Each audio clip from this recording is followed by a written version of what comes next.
Alikho elishona lingenazo ezalo yamkela ke nazi ezihamba phambili namuhla. Injabulo bethola amatayitela emzimkhulu. Ingonyama Trust ichitha eyokuhlakazwa kwebhodi kanti agasele okwesibili amaphoyisa kokasomabhizinisi. Izindaba ze1 KZN TV uzifundelo Siyabonga wakaduma ninabezulu elidume esandlwane siyakhuleka.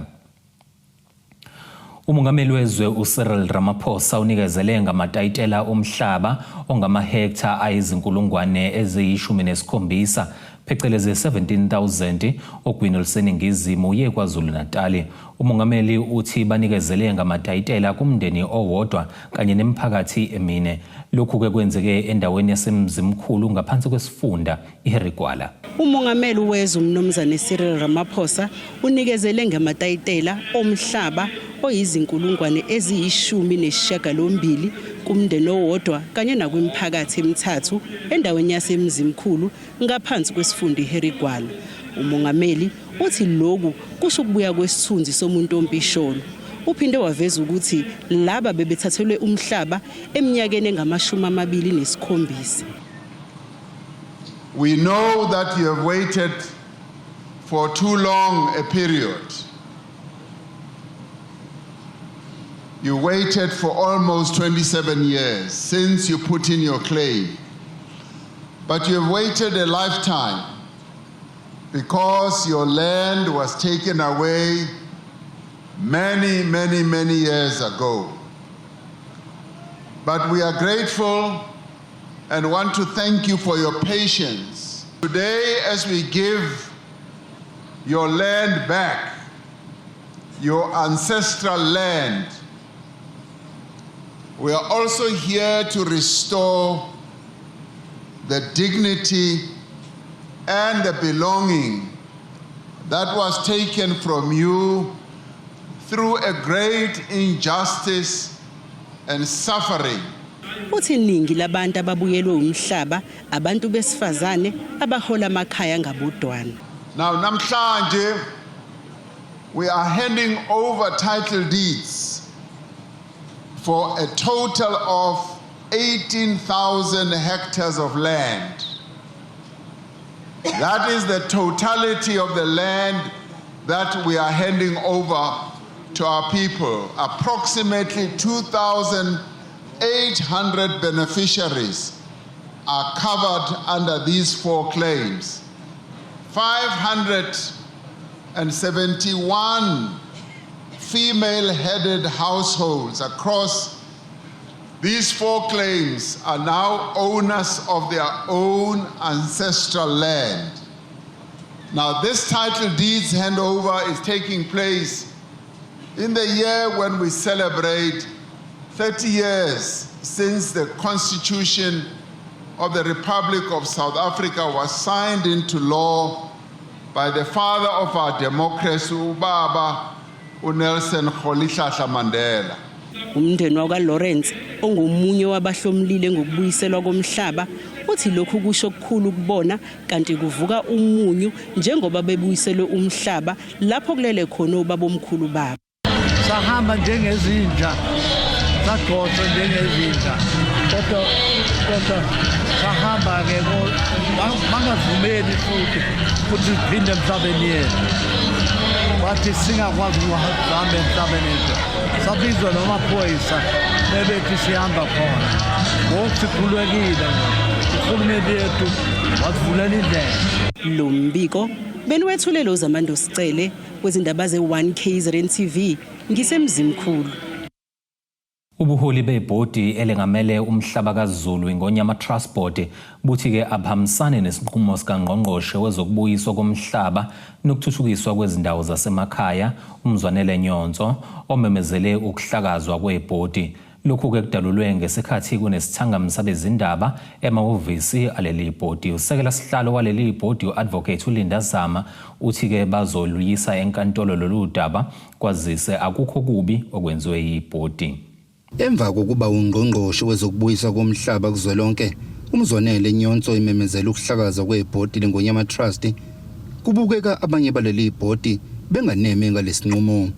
Lobuholi baleli bhodi obuhlanganisa isikhulu esiphezulu esibambile uSiyamthanda Vilakazi kanye nesekela likasihlalo uAdvocate Linda Zama basingathi isithangami nabezindaba emahhovisi aleli bhodi ukuzozwakalisa ungahambisani nalesinqumo sikaNgqongqoshe. Lithanda ukuthi kwazeke ukuthi lesi sinqumo esithatheke ngendlela engekho emthethweni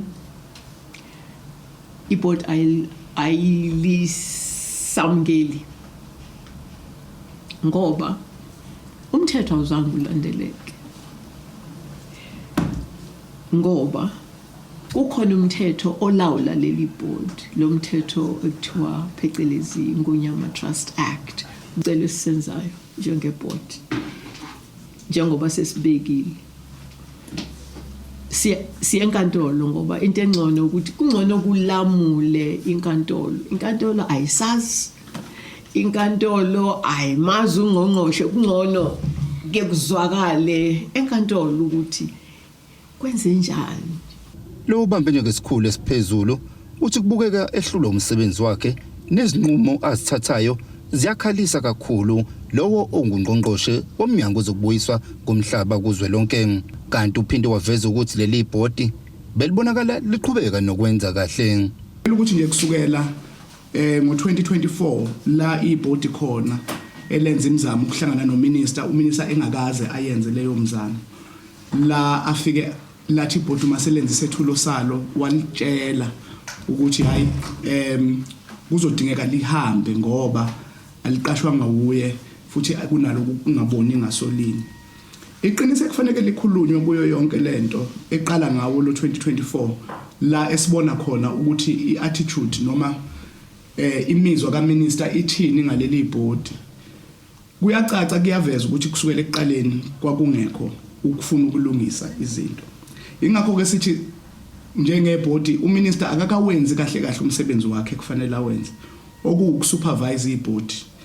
Leli bhodi liphinde lachitha ukuthi liyaphenywa ngenxa yezitsolo zongasebenzi ngendlela ekubeni likwazile nokuthola umbiko wezimali ongenacopho. Ayo le investigation ekuthiwa izokwenziwa umnumzane uMwerane asiyazi ngoba akukafika umuntu la ophethe iphepha elimgunyazayo othi uqhamuka uthunyelwe ngungqongqoshe ukuthi azophenya. Sikulindele lokho kuphenywa ngoba siyafisa ukuthi umuntu ophenya kahle ngokomthetho aveze akhombise umsebenzi webhodi ngoba ibhodi liyakholelwa ukuthi lenze okuningi okukhulu okuhlukile ezizweni. Leli bhodi lithi sazoqhubeka nokusebenza njengoba amanye amakhosi engahambisani nokuhlakazwa kwalo. Ezindabeni z1 KZN TV bikuThabani Maphumulo eMkungundlovu. Kungenele usukwini lesibili namuhla uhlelo lwamaphoyisa lokuhlola izibhamu zenkampani yonogada iKelvin and Family Group ephethwe uKelvin Mthibeli. Amaphoyisa enze lokhu kuzona zonke izinkampani zonogada kulandela ke ukukhathazeka kokutholakala kwezibhamu endaweni zezigameko okugcina kungazekike abanikazi kanye nezinsolo zokuthi zibolekwa kulezi zinkampani uma ke kuyogangwa. Kulokho kugasela kube nokungqubuzana ngesibalo sesibhamu sale nkampani ngosuku lokuqala kutholakale ukuthi ngokamarekhodi amaphoyisa le nkampani kumele ibe nezibhamu ezilinganiselwa ku-850 ngokusho kokhulumela amaphoyisa esifundazwe uKenel Robert Nechunda uthi abaphathi benkampani bathe ezinyathelo izibhamu ezo-11 zestation samaphoyisa eNanda zathathwa kade kunesigameko sokudubula kwenye yamarenki le nkampani yayiqashwe ukuthi igade khona. UNechunda uthi noma kunjalo isibalo asihlangani futhi lokho kuzobaphoqa ukuthi bagasela nakamanye amahhovisi ayo le nkampani. UNechunda uyachaza ngolwazi lwanamuhla njengoba ukuqhubeka kwamaphoyisa nohlelo labo kungenele osukwini lesibili.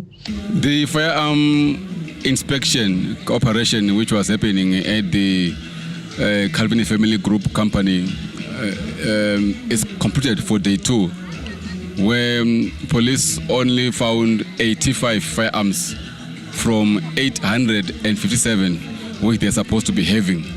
But over the weekend, the police will visit all the sites that they say they have where firearms could be, as they claim. So they'll be visited to ensure that every firearm that it's in their name is accounted for.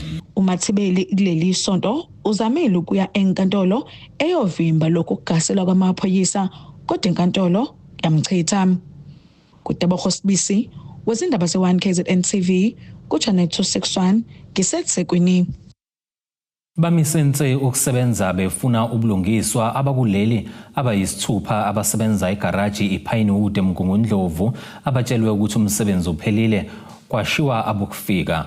Omunye wabasebenzi uSiphelele Khuzwayo uthi ke kudala vele behlukumezeka kuleli garaji njengoba bebehola esandleni cishe iminyaka engama-20 futhi ke abanawo nomfaniswano wokusebenza. Kumenze ukusebenza kwigaraji Pinewood elisenkabeni yedolobha uMgungundlovu emva kokuba umqashi etshela abasebenzi abayisithupha ukuthi umsebenzi uphelile abaye emakhaya. Kwenzeka lokhu nje umqashi ushiya abasebenzi bokufika kuleli abathathu wathi kube yibo abaqhubekayo nokusebenza. Labasebenzi abanye babo asebesebenza iminyaka engaphezulu kwama-20 kodwa bahola esandleni. Impela thina simisiwe la kunegenge yase South Africa yase yangaphandle EU3 engamiswanga iyasebenza yona, thina samiswa, thina sangasebenza. Manje thina sinenkinga la ukuthi ke bengenani mhlambe kube kumiswe bona mase sinikezwa ke mhlambe ke lezi khala ke ezisebenza bona sicazelane thina esingasebenzi kule khala zalabo abangasebenzi abokufika abasebenzayo. Ngeyikhalazo la malana nokuthi sivele samiswa nje la egaraji, asinikwanga imali zethu, akufanga notice ukuthi mhlambe siyama namhlanje, sivele samiswa nje. Ngakho ke sesithasize lana sizofaka ikhalazo ke ngoba sinenkinga eziningi la. Nikhola esandleni la ekhaya sukela umuntu una 20 years esebenza la khola esandleni.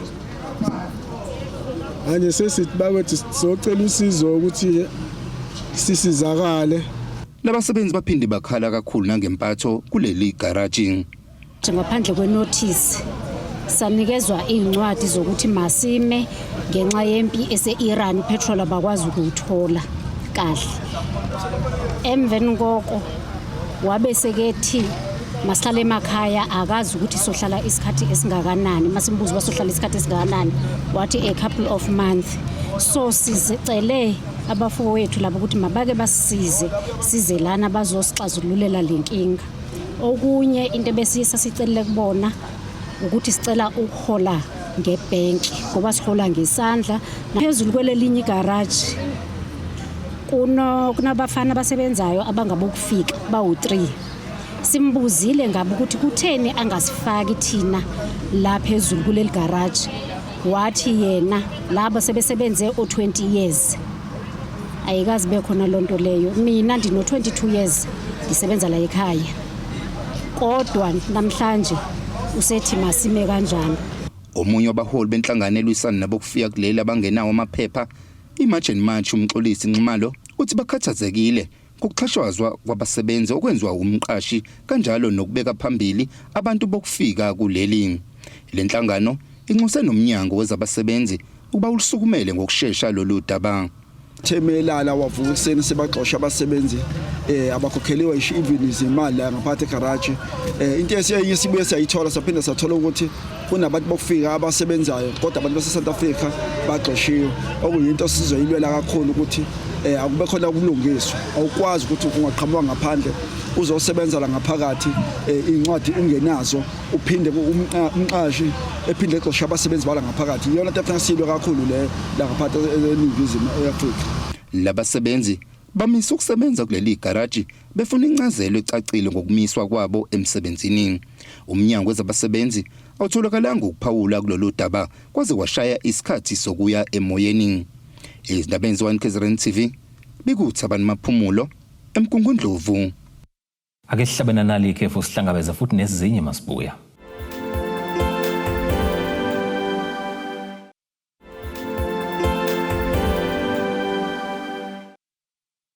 Ake sikubingelele siphinde sikwamukele ukuthi ke usanda kubukela izindaba zethu nazo ihloko zambaphambili namhlanje. Injabulo bethola amatayitela emzimkhulu. Ingonyama Trust ichitha eyokuhlakazwa kwebhodi kanti agasele okwesibili amaphoyisa kokasomabhizinisi. Imeya kaMasipala uMzinyathi uThembisile Mbu ubhonge emswaneni emndenini eyisithupha elahlekelwe ngamalunga emuka emanzini emfuleni imfenebude emsinga ngeledlule. Kule mindeni kunikelwe ngokudla okuzobalekelela ke kusuku kulesikhathi kanti ke kulindeleke ukuba ke laba bebekwe endlini yokugcina ngempela sonto. Emva kwesigameko sokwedlula kwabantu abayisithupha emfuleni imfenebude emsinga, imeya yomkhandlu wesifunda uMzinyathi Thembisile Mchunu uhambele lemndeni ngenhloso yokuzobhonga emswaneni. Imeya ithi lesehlo sishaqisa kakhulu. Ukuza kwethu la lemndeni esihambelayo kunesehlo esenzeka lapho kwamuka abantu bevele emsebenzini bevele ematohweni bamuka kanye nemoto bewela ibridge la yabona lama bridge lawa low line manje ke konakala ke ukuthi kwenze ukuthi belahlekele imphefumulo. Manje ke siyafisa ukuqashisa kakhulu abantu njengoba imvula ziza kakhulu kanye nemoya iza kakhulu ukuthi makwenzeka eficana nemvula abantu bakaNkulunkulu behlonipho leso simo ngoba imvula ngeke kusho ukuthi ayime manje. uNkulunkulu mayethanda ukuyinisa yayinisa ezefike la ethanda khona, kodwa siyaxwayisa kwabantu ukuthi mabebona ukuthi imfula igcwele noma iyagcwala noma iyangenisa bese benakekela ukuthi beme belinde ukuze wehle umfula bese kube imabe qhubekayo nohambo labo ngoba lesimo esivela kuso siyisimo esingemnandi kakhulu. Bayasho ukuthi omunye utholakale nje sekuyinsuku seyidlule kakhulu umzimba ubungasekho kahle. Uqhube ngokuthi kukhona abakuphathele lemndeni. Sithe asiphathe nje okuncane ukuthi bebebambisa nabo ukuthi mangabe besahleli ngoba phela thina ngesiZulu sesihlale sithobe la bethobile bengalambi kube khona abakutholayo okuncane siphathile ke okuncane nje okuyigrosa ukuthi belekeleleke weli ke kusasa mhlambe sizamthi siphumelele siphinde futhi sibe kanye nabo kulesimo esibi nesingathandeki nesingajwayeleki futhi. Kanti uMamchunu uphinde wahambela indawo yaseMvoti lapho ethule khona uSonkontileka ozolungisa indawo yokukhuculula kwendle. Ngiyafisa ukusho ukuthi inhliziyo yami iyethaba kakhulu namhlanje ngoba kunesimo akade singesihle kakhulu lapha nelokishini laseGugulethu lapho indle ibitholakala ukuthi siyahamba nje phansi, kodwa ke uNkulunkulu emuhle usiphile amandla wasipha lokho okuncane ukuthi sikwazi ukulekelela sifake ipipe elikhulu elizosuka eGugulethu liye nangaseTivet lize liyofika lapha kwisiwa ukuze indle ingagobhozi emakhaya ukuze belekelele kuleso simo ngoba siyazi ukuthi indle mesigobhoza emakhaya impilo zabantu suke sezibekeke kabi. Kubi kuthobeka dladla ezindabeni ze1 KZN TV ngisemsinga. Usihlalo wenyunyana yezisebenzi zikaMasipala iMathu eJozini uSibonelo Mathenjwa uthi bakhathazekile ngokuhlaselwa kushawe izisebenzi abathi kwenzeke kuqhubeka umhlangano wezisebenzi ngolwesihlanu lwangomhla ziyisithupha kuNdasa kulonyaka. uMathenjwa uthi uvulele imeya yalomasipala kanjalo nonogada bayo icala lokushaya. Umdabe uthi ke bathola isimemo kumphathi walomasipala sithi ke kunomhlangano ngakusasa makugamanxa ihora le-8 kuseni nangempela baya kulo mhlangano. Uthi kwabamangaza ukuthi kulo mhlangano ukuba khona kukameya ideputy yakhe kanye namalungu exco. Umdabe uthi lona ke kwangewona umhlangano wabasebenzi ojwayelekile njengoba ke ethi ke bazithola sebesatshiswa nokwagcina ke esebuza ukuthi ngakube lona umhlangano weCouncil noma ke wabasebenzi nokuyilapho ke okusuke khona uThuthuva. Umfanekiso olandelayo uveza ke ngokwenzeka ngalolu suku. Sikhathazekile, sibhlungu, siphoxekile, sishaqekile siyi-union kule branch yala eJozini. Lesenzo esenzeke mhla ka-6 March 2026 last week Friday, la khona umeya nabaqaphi bakhe behlasele abasebenzi ngaphakathi kuma-premises omkhandlu. Kwahlaselwa abasebenzi noma ke sahlaselwa satalajwa ngaphakathi esikhungweni sikahulumeni okungumasipala waseJozini. Umdabe uthi-ke sekhishiwe echemba la kwakunomhlangano khona onogada abakuyibona babemkhipha babeke sebemshaya sebemkhiphile ngaphandle echemba. Kwaba yishwa-ke ukuthi kugcine kwenzeke lokho kwenzeka ngoba wagcina sebiza angazi noma ama-bodyguard noma yinkabi noma yini ngoba indlela laba bantu ababhiva ngayo mhla ka-6 angazi noma khona laba bedlule khona ngoba babengakhombisi nanesimo sokuthi nje bacabanga kahle. Azange kungivikela uMM hayi aseke ngiqukula la madoda ke kwaphunyelwa ngaphandle ukuthi masifike reception kwaba ukutalajwa kwaba ukukinatelwa nje yonke lento embi ongayicabanga. Uthi bazizwa bengaphephile ngokwenzeka kulomasipala. Uthi-ke wavula icala lokushaya esiteshini samaphoyisa njengoba-ke yena wayelelwa amalungelo abasebenzi.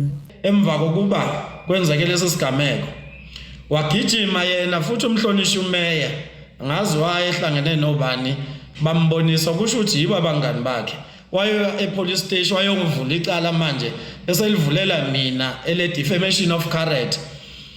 Nalo angazi noma uyal-understand ukuthi uma ukhuluma nge-defamation of character ukhuluma ngani angazi kodwa-ke sewuyena uyochaza ukuthi uma ethi uvula icala against mina njengosihlalo njengoshaman we-union icala le-defamation of character ngangirong yini ukuthi ngithi inhloboni yomhlangano le. Umasipala uthintwa ngalolu daba uveza ukuthi-ke lolu daba selisenkantolo engeke-ke baphawule ngalo kanti amaphoyisa aqinisekisile ukuthi icala lokushaya livuliwe elibhekene nonogada kuphela. Estabeni ke-1 KZN TV nginguSamukeliso Nqulunga ngeSarejus Bay. Iqembu le-IFP ngaphansi kamasipala waseMfolozi linikezele ngokudla nezinto zokudlala abantwana kwinkulisa iSimamisa Crèche ku-Ward 9 eDondotha. Lokhu-ke kuzokondla abantwana izinyanga ezimbili. Uhlalo wesiyingisi e-IFP kumasipala waseMfolozi uNkanyiso Zulu uthi bakwenza lokhu ngoba bebeka imfundo phambili. Iqembu le-IFP kumasipala womfolozi lithi lizoqhubeka nokuhambela izikhungo zemfundo ngemizamo yezixazululo zesikhashana ngenkinga kamuva ebhekene nomnyango wezemfundo yokuswela kokudla abafundi esikoleni. Uhlalo weqembu le-IFP kumasipala womfolozi uNkanyiso Zulu uthi njengeqembu babeka-ke imfundo phambili.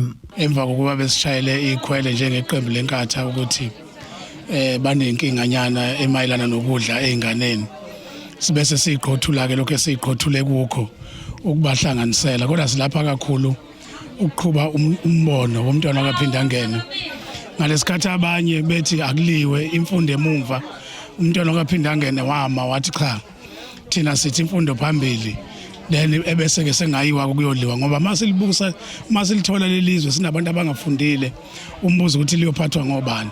So ke masibuka izingane noma sibuka ikusasa lalelizwe kuthiwa sekuzofanele lihlale emakhaya ngenxa ukuthi abasenayo into abazokwazi ukubanikeza yona ingane sizejike ingakwazi ukuza. Asisho ukuthi sikulethile kuyisixazululo. Leli qembu lithi ngaphansi kwalo masipala liqhuba umkhankaso okuhambela izikhungo zemfundo ukuxhasa ke ngokudla ezikoleni ukugwema ukuphazamisa ukufunda nokufundisa. Sihambela endaweni ngisiqalile ke lapha eDondotha ekhaya lethu Crèche nakhona futhi besihambisa khona inyanga edlule. Siyaqhubeka sihamba yonke nje indawo siyiqembu lenkathi ukuthi abantwana bengami ukufunda nokufundisa ezikoleni ngenxa yokudla. Siyacela iDepartment of Education ilele kakhulu ebantwaneni ngoba na zibaningi izikole ekhalayo ngisho ama-primary ama-high school ingane ayisadli. So siyacela uDepartment Education ilele kakhulu kubantwana ukuthi bekhona ukuthi balethele ukudla ngoba abantwana abaningi siyaqonda ukuthi abazali babo abathatha intweni. Lokudla kuzothatha ibanga lezinyanga ezimbili ukondla abantwana abangama-66 kule nkulisa. Siyazi ukuthi kwesinye isikhathi umnyango wethu kube nezinkinga imali ingangeni ngesikhathi esuke silindele ngayo. Kodwa namhlanje ithe iqembu le-IFP malibheka lihambe licinga ukuthi kwenzakalani lathola ukuthi abantwana abakabi nakho ukudla. lase linikela ukuthi lize namhlanje lizoselekelela ngokuthi abantwana bethi besalindile ukuthi idepartment isifakele imali kodwa kube khona abacoshayo ngoba kuyaye kube nzima kubantwana uma kungasekho okuya ngasethunjini. Namhlanje ke njoba sibona nje kunokudla okukhona kuzoselekelela kakhulu, mhlambe lokudla okukhona kungayithatha izinyanga ezimbili abantwana belekeleleka uze kufike ukuthi idepartment nayo ikwazi ukuselekelela. Ezindabeni ze1 KZN TV kubinkosi Mthembu eDondotha. Akasiphinde futhi sihlabene nalo lenye ikhefu sihlangabeze nezinye masibuya.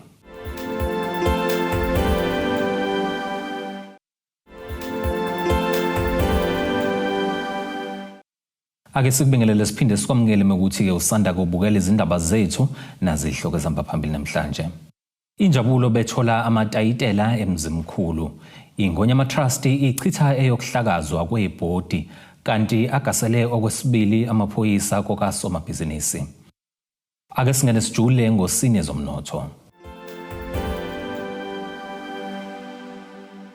Irandi lakuleli u16.78 maqhathaniswa nedola laseMelika libe u22.52 maqhathaniswa nopondo waseBrithani liphinde libe u19.41 uma liqhathaniswa ke ne-euro lase-Europe. Ikoliti ke lona lingo $4,685 i-ounce kuthi ke woyela ongahluziwe ube $108.65 umphongolo. Ake singene sijule ngosini zemidlalo. iHollywoodBets Sharks inesonto elibucayi njengoba ke ilungiselela ukwamukela iMunster emidlalweni obalulekile we-United Rugby Championship kusasa. Lo mdlalo ke okuzobe kungowokuqala ngemuva kwekhefu le-Six Nations eqale kupheleni kukaJanuwari. Uzoqala ke ngehora lesihlanu ntambama eHollywoodBets eKings Park eThekwini. Lamaqembu abhekana kuma-quarter final alomqhudelwano ngesizini edlule emidlalweni ke waphela zibambene ngo-24 ngapha no-24 ngale. Lo mqhudelwano ke noma lo mdlalo waze wadlulela ke kuma penalty lapho ke iSharks yanqoba khona ke ngo-6-4. Iqembu laseThekwini lidinga ke amaphuzu njengoba lihlezi ke endaweni ka-11 ngawu-24. Liseleke ngamaphuzu ayisithupha kwiVodacom Bulls yona ke esendaweni yesishiyagalombili okuyindawo ke yokugcina yokungena kuma quarter final e-AURC. Leli qembu eliphekwa nguJP Peterson lidinga ke ongena namaphuzu ukuze landiseke amathuba okudlulela komkhumula Jets ke kulandela ukunqotshwa yiLions kanjalo neBulls emidlalweni yakamumva. Ake sikubhekelena nasi isimo sezulu esingalindeleka.